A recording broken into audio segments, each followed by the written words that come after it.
இரண்டாவது தன்மை வல் காதிமீனல் கைஸ், ரொம்ப முக்கியமான தன்மை, எல்லா பிரச்சனைக்கும் காரணமான தன்மை, எல்லாத்தையும் இருக்கக்கூடிய தன்மை. என்ன தன்மை? வல் காதிமீனல் கைஸ், கோபங்களை அவர்கள் விழுங்குவார்கள். முத்தகின்கள் யார்? கோபங்களை விழுங்குவார்கள். என்ன அர்த்தம்? கோபப்பட மாட்டார்கள்.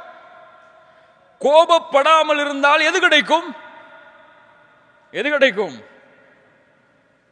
பிபி ஏறாவது கொஞ்ச நாள் வாழலாம்னு கிடையாது, மெடிக்கல் செக்கப் போக வேணாம் கிடையாது.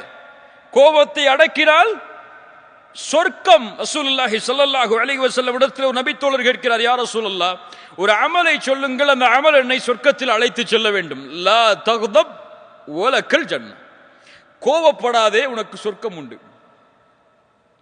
உஇத்தத் லில் முத்தகீன், அந்த சொர்க்கம் அவர்களுக்காகத்தான் தயாரிக்கப்பட்டிருக்கிறது. அவர்கள் யார்? கோபத்தை விழுங்குவார்கள்.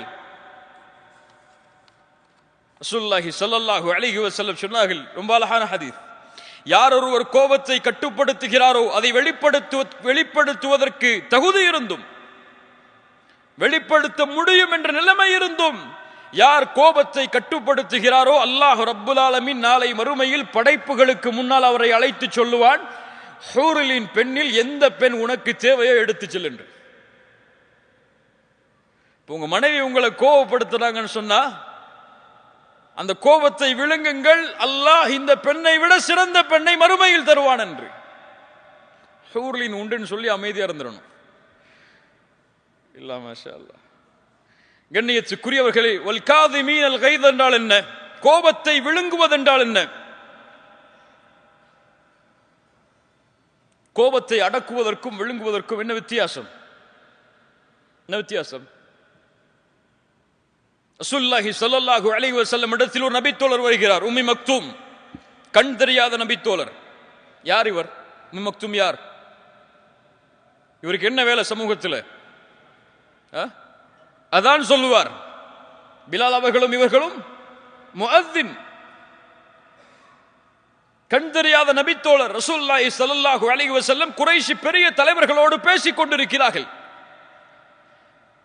இவர் வருவதை பார்த்தவுடன் அபஸ வ தவல்லா, மனிதர் வந்த பொழுது முகம் சுளித்தீர்கள், திரும்பிக் கொண்டீர்கள். அபஸ என்றால் அரபி மொழியில் முகம் சுளித்தல் என்றால் உபூஸ்னு, இந்த கோவப்பட்ட அந்த நெத்தியில 2 கோடு வரும்ல, நெத்திய சுருக்கணும், இந்த கோடுக்கு தான் உபூஸ்னு சொல்லுவாங்க அரபியில.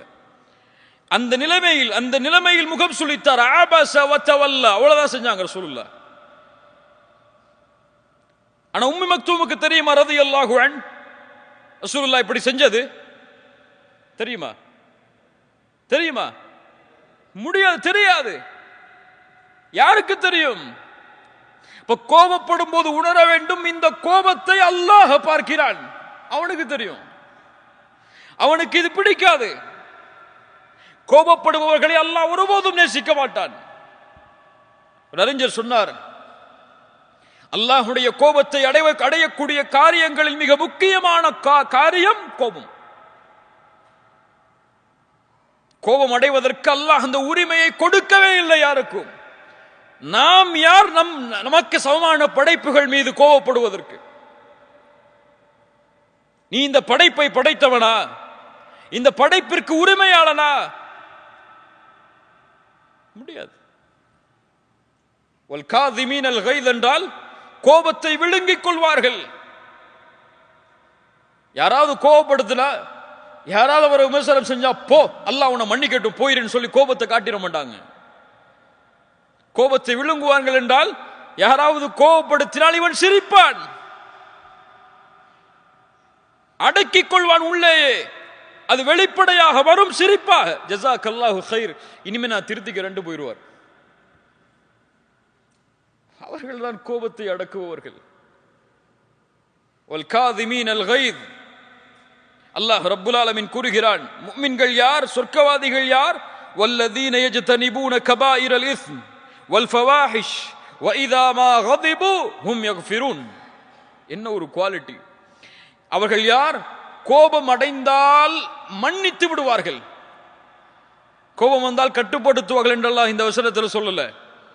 அவர்கள் கோபப்பட்டால் யார் கோபத்தை ஏற்படுத்தினார்களோ அவர்களை மன்னிப்பார்கள்.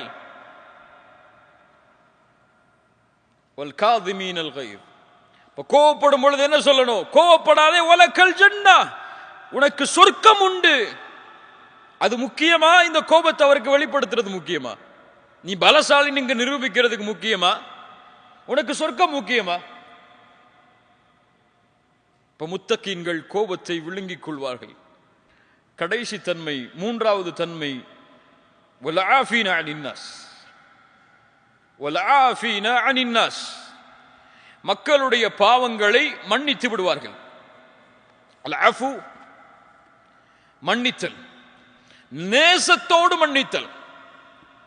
அஃபு என்றால் அல்லாஹும்ம இன்னக அஃபூன், நேசத்தோடு ஒருவரை மன்னித்தல் அஃபு. ஏன் மன்னிக்க வேண்டும்?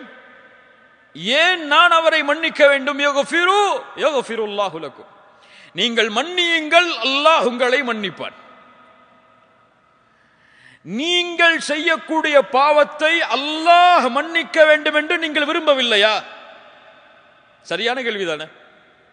சரியான கேள்விதானே? கேள்வி சரியா இல்லையா? நான் செய்யக்கூடிய பாவத்தை என் ரப்பு மன்னிக்க வேண்டும் என்று நான் விரும்புகிறேனா இல்லையா? யாரும் சொல்லுங்க நான் விரும்பலன்னு சொல்லி சொல்ல முடியுமா யாராவது? எல்லாரும் விரும்புறோம். அல்லாஹ் கேட்கிறான், நான் உன் பாவத்தை மன்னிக்க வேண்டும் என்று நீ விரும்புகிறாய், ஆனால் சக மனிதன் உனக்கு பாவம் செய்தால் நீ அவனை மன்னிக்க மாட்டாயா? என்ன முரண்பாடு இதில்? யாரை பார்த்து அல்லாஹ் கேட்கிறான் தெரியுமா? வலா யஅ்தலி உலுல் ஃபضل மின்கும் வஸ்ஸஅதி அய்யுது உலில் குர்பா வல் யதாமா அய்யுது உலில் குர்பா வல் மசாகீன வல் முஹாஜிரீன ஃபீ சபீலில்லாஹ்.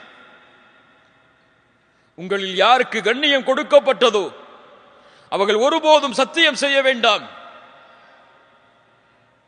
தன்னுடைய உறவினர்களுக்கும் ஏழைகளுக்கும் முஹாஜிரான நபித்தோழர்களுக்கும் கொடுத்து வந்த உதவியை இனிமேல் செய்ய மாட்டேன் என்று. ஃபல்யஃபு வல்யஸ்ஃபஹு அலா துஹிப்பூன யக்ஃபிரல்லாஹு லக்கும், அதை மன்னிக்கட்டும், அவர்கள் விட்டுக் கொடுக்கட்டும். அல்லாஹ் உங்களை மன்னிப்பதை நீங்கள் விரும்பவில்லையா? யாரை பார்த்து கேட்கிறது இந்த வசனம்? அபூபக்கர் சித்தீக் ரலியல்லாஹு அன்ஹு, இந்த உம்மத்தில் அல்லாஹ்வுடைய ரசூலுக்கு பிறகு கண்ணியமானவர். இந்த உம்மத்தில் நபிமார்களுக்கு பிறகு கண்ணியமானவர். என்ன செய்தார்? தன் மகள் ஆயிஷா ரலியல்லாஹு அன்ஹா, அபூபக்கர் அவர்களுக்கு மட்டும் மகளா? யாருக்கு மனைவி? ஒரு நபியின் மனைவி. யாருக்கு தாய்? யாருக்கு தாய்? முஃமின்களுக்கு தாய், எம்முடைய தாய். அவர்கள் மீது ஒரு பழிச்சொல் போடப்படுகிறது. சாதாரண பழிச்சொல் அல்ல, கேவலத்தின் எல்லையில் உள்ள வார்த்தை அவர்கள் மீது போடப்படுகிறது. ஒரு தாயின் மீது பழிச்சொல் என்றால் ஒட்டுமொத்த சமூகத்தின் மீதும் போடப்பட்ட பழிச்சொல் அது. ஒரு நபியின் மனைவியின் மீது. அல்லாஹு அக்பர்.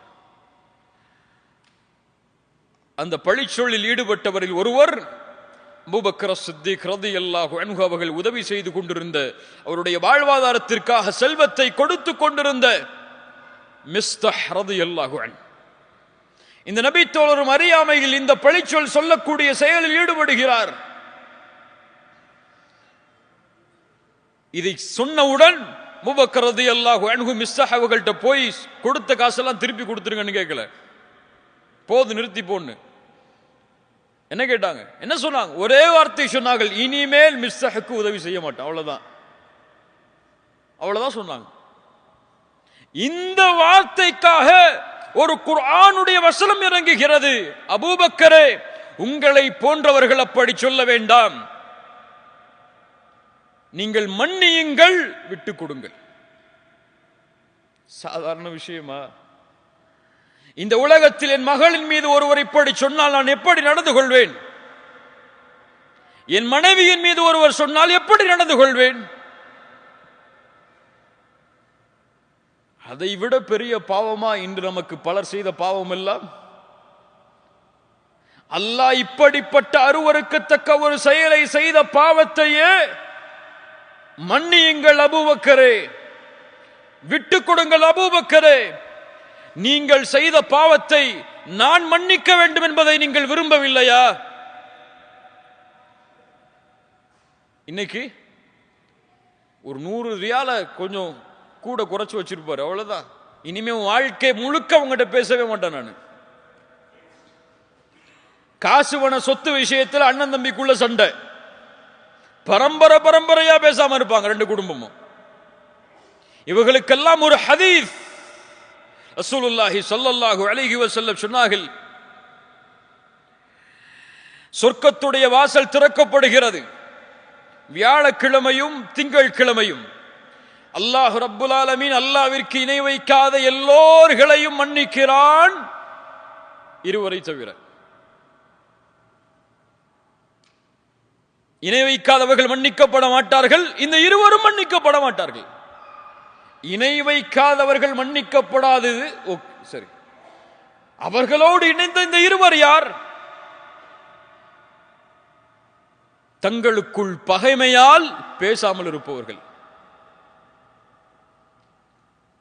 தங்களுக்குள் பகைமையால் வெறுத்து வாழ்பவர்கள். அல்லாஹ் கூறுவான், இவர்கள் எப்போது சமாதானம் ஆகிறார்களோ அதுவரை அவர்களை விட்டு விடுங்கள். அல்லாஹ் மன்னிக்க மாட்டான். இந்த தன்மையோடு நீங்கள் வாழ்ந்து தொழுது என்ன பலன்? இந்த தன்மையோடு வாழ்ந்து சுன்னாவை கடைபிடித்து என்ன பலன்? உங்களை விட சிறந்தவர்கள் அப்போது சுன்னாவை கடைபிடிக்காதவர்கள். அப்படியே இல்லையா? முஸ்லிம் சமூகத்துடைய பெரும் முசீபா இது. யாராவது அவரை பத்தி பேசிட்டாங்களா முடிஞ்சு போச்சு, யாராவது அவரை பத்தி விமர்சனம் செஞ்சிட்டாங்களா முடிஞ்சு போச்சு, யாரையாவது அவருக்கு முன்னாடி குரலை உயர்த்திட்டாங்களா முடிஞ்சு போச்சு. எத்துணை பிள்ளைகள் பெற்றோர்களோடு, எத்துணை பெற்றோர்கள் பிள்ளைகளோடு, எத்துணை உறவுகள் அடுத்த உறவுகளோடு. இதுவரை இங்க வந்திருக்கக்கூடிய எத்தனை பேர்ட்ட இந்த தன்மை இருக்கும்? நம்ம குடும்பத்தில் எத்தனை பேர்ட்ட இதுவரைக்கும் பேசாம இருப்போம்?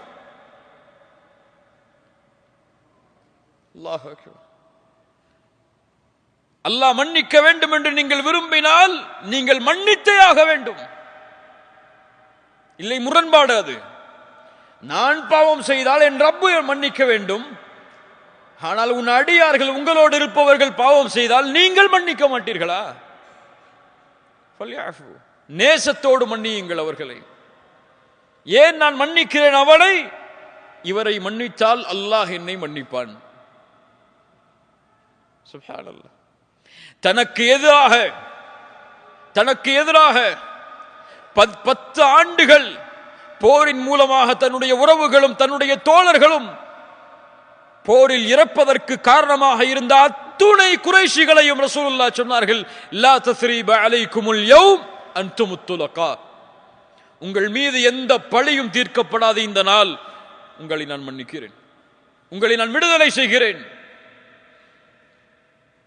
தனது சாட்சா ஹம்ஸா ரலியல்லாஹு அன்ஹு அவர்களுடைய ஈரலை கடித்து துப்பிய பெண்ணை ரசூலுல்லாஹ் மன்னித்தார்கள்.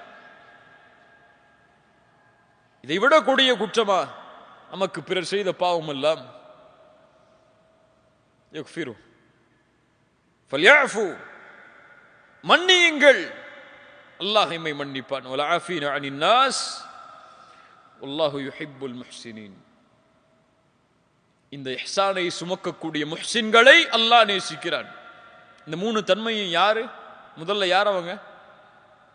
முத்தகீன்கள். இரண்டாவது அவர்கள் முஹ்சின்கள். முஹ்சின்கள் அவர்கள். சுப்ஹானல்லாஹ். கண்ணியத்துக்குரியவர்களே, அல்லாஹ்வுடைய பாதையில் செலவு செய்தால் சொர்க்கம், கோபத்தை கட்டுப்படுத்தினால் சொர்க்கம், பிறரை மன்னித்தால் சொர்க்கம். இதுல இன்னும் நம்ம சொர்க்கத்தை தேடல. இதில் கிடைக்கக்கூடிய சொர்க்கம் மேலானது. அல்லாஹ் விரும்பி